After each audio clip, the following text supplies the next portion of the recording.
Today's reading is Genesis 45, verses 1 to 15. Joseph makes himself known.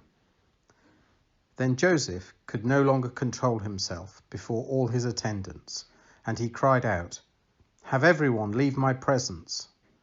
So there was no one with Joseph when he made himself known to his brothers.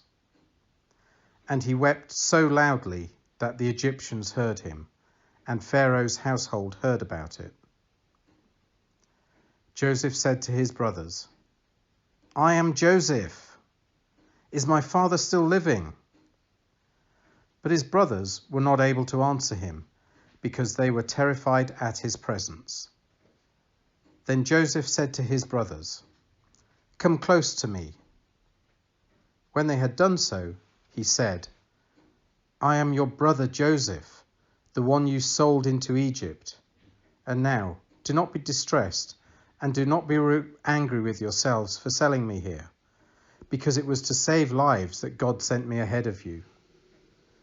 For 2 years now there has been famine in the land, and for the next 5 years there will be no ploughing and reaping. But God sent me ahead of you to preserve for you a remnant on earth, and to save your lives by a great deliverance.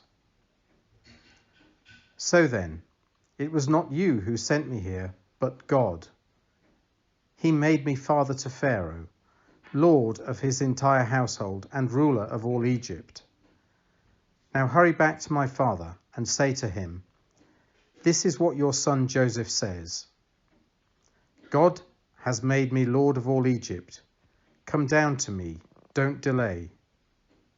You shall live in the region of Goshen and be near me, you, your children and grandchildren, your flocks and herds, and all you have.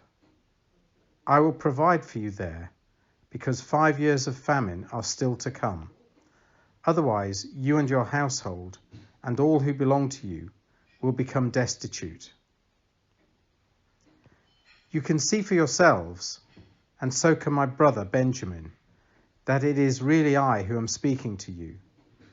Tell my father about all the honor accorded to me in Egypt and about everything you have seen, and bring my father down here quickly." Then he threw his arms around his brother Benjamin and wept, and Benjamin embraced him, weeping. And he kissed all his brothers and wept over them. Afterwards, his brothers talked with him.